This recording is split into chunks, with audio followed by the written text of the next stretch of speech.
Монгол Улсын мянганы хөгжлийн зорилтууд. Мянганы хөгжлийн зорилтуудад хүрэх шийдвэрлэх мөч.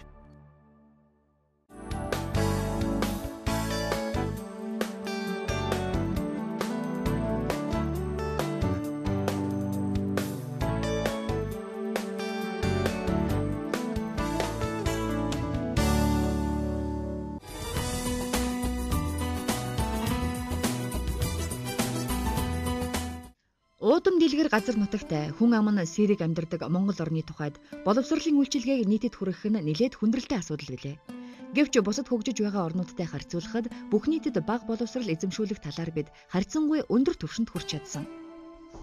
Монгол улс бүх нийтээр анхан шатны боловсрол эзэмших мянганы хөгжлийн зорилтын хүрээнд 2015 он гэхэд бүх хүүхдэд бага боловсрол олгох зорилтыг дэвшүүлээд байна.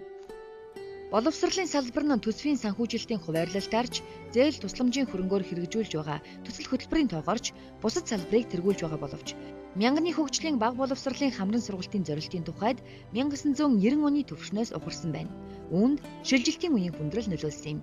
Сүүлийн жилүүдэд бага боловсролын хамран сургалтын цэвэржин 90% хэлбэлзэж, түүнээс цааш дөрвтөө өсөхгүй байгаа нь 2015 онд 100% хүргэх, ялангуяа 1-р ангид элсэн ороод 5-р анги хүртэл суралцагчдын талаарх зорилтод хүрэхэд нэлээд асуудалд анхаарахыг шаардаж байна.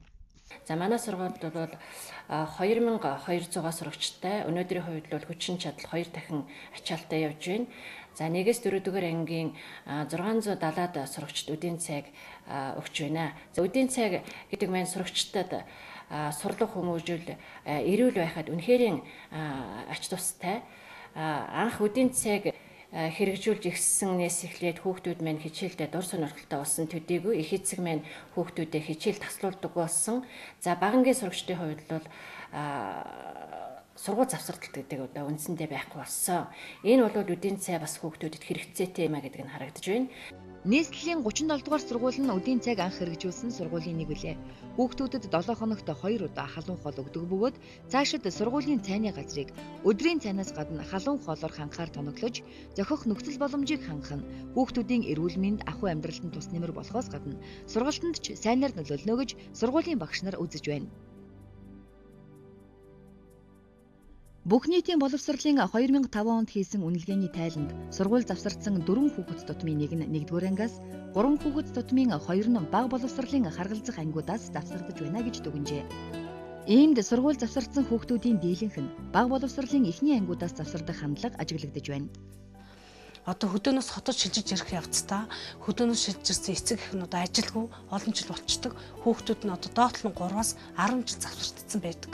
13 настай хүүхэд өнөөдөр одоо ерөөсөө их шиг авийг мэдэхгүй байж байгаа. Ерөнхий боловсролын сургуулийн хамт олонгүй хүүхдүүд, нэг ангид ороогүй хүүхдүүд энд ирээд бүгдөө найзлаад нөхөрлөд бүгдөө одоо өөрсдийнхөө яг төвшингийн одоо номнуудыг уншаад тодорхой хэмжээний мэдлэг олж аваад одоо маш их баяртай одоо байдаг. Зүүн бүсийн аймагуудаас Хинтээ аймагт, баруун бүсийн аймагуудаас Баян Үлгээ, Замхан, Ховд аймгийн хэмжээнд сургууль завсардсан хүүхдийн тоо их байна. Хамран сургалтын цэвэржингийн үзүүлэлт Говь Сүмбэр аймагт хамгийн өндөр, Төв аймагт хамгийн доогуур байна. Сургууль завсардсан хүүхдүүдийн дийлэнх хувь нь хөдөөд байна. Үүний нэг учир шалтгаан нь дотор байрны хүрэлцээ, хангамж, нөхцөл муугаас хөдөөгийн малчтын бага насны хүүхэд сургуулиа орхих завсардахтай холбоотой байна. Дотор байранд суух хүсэлт гаргасан малчтын хүүхдийн 17% нь дотор байранд хамрагдаж чадаагүй байна. Төв аймгийн Эрдэнэ сумын сургуулийн дотор байр нь 170 хүүхдийн багтаамжтай боловч 280 хүүхэдтэй байлаа. Бага ангийн хүүхдүүд ах эгч нарынхаа өвөрт унддаг гэж байв. Дотор байранд эцэг эхээс хол байна гэдэг бол бага насны хүүхдүүдэд амьдралын томоохон сорилт билээ. Иймд гэр орныг орлож чадах дулаан үр амьсгалыг бүрдүүлэх тал дээр сургууль, сумын захиргаа их анхаардаг бөгөөд хүүхдүүд чөлөөт цагаа өнгөрөх, сурагчдын соёлын төвтэй болсонд хүүхдүүд баяртай байгаа гэж байлаа.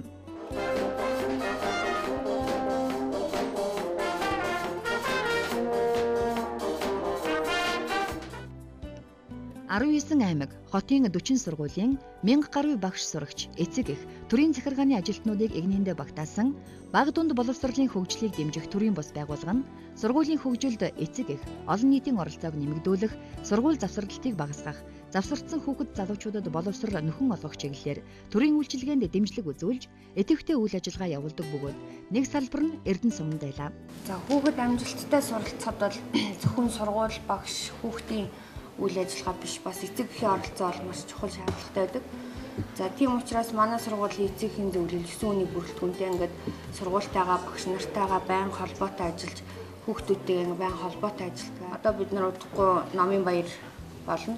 Тэнд бол эцэг эхчүүд тэмцээнийг одоо хүрэл тулаа гурван жиргээ зэрэг тэмцээнүүдэд хүүхдүүдийг зарим талаар бэлдэх, зарим нэг тэмцээнд бол шүүгчээр оролцохын төлөвлөгөөтэй ажиллаж байна.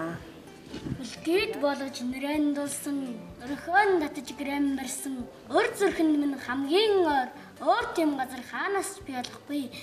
Би таныг их орон шоо харлана. Монгол улс бүх нийтээр анхан шатны боловсрол эзэмших мянганы хөгжлийн зорилгын хүрээнд шийдвэрлэх нэг асуудал бол 15-аас 24 насны залуусын бичиг үсэг тайлагдалт юм.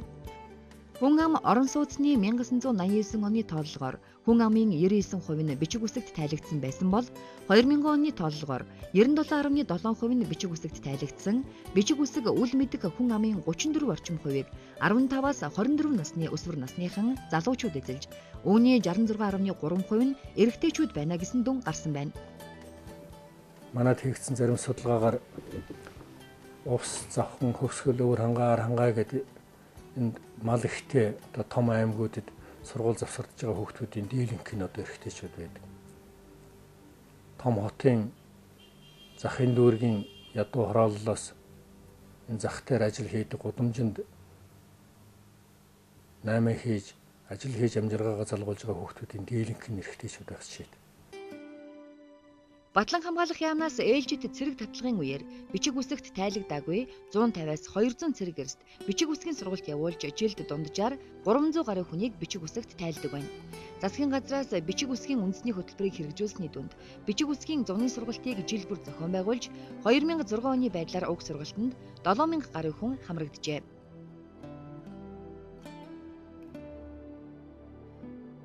Монгол улсын мянганы хөгжлийн зорилтуудын хэрэгжилтийн явцаас харахад боловсролын салбар анхаарал татаж байна. Бүх нийтээр анхан шатны боловсрол эзэмших мянганы хөгжлийн зорилтын хүрээнд цаашид сургуульд огт элсээгүй болон сургууль завсардсан хүүхдийн сурах сонирхлыг бий болгох, хот хөдөөгийн болон хотын төв, захын хорооллын боловсролын үйлчилгээний ялгааг арилгах, сургуулийн өмнөх боловсролын үйлчилгээний хүртээмжийг дээшлүүлж, бичиг үсэг үл мэдэгчдийн албан бус боловсролын үйлчилгээнд хамрагдах боломжийг нэмэгдүүлэх шаардлагатай байна. Монголчууд бидний мөрөөдөл бодит байдал болон хэрэгжих нь Монголын ирээдүй болсон хүүхэд залуучууд хамгийн тэргүүний чанартай боловсрол эзэмших ахид дэвшил гаргахаас хамаарна.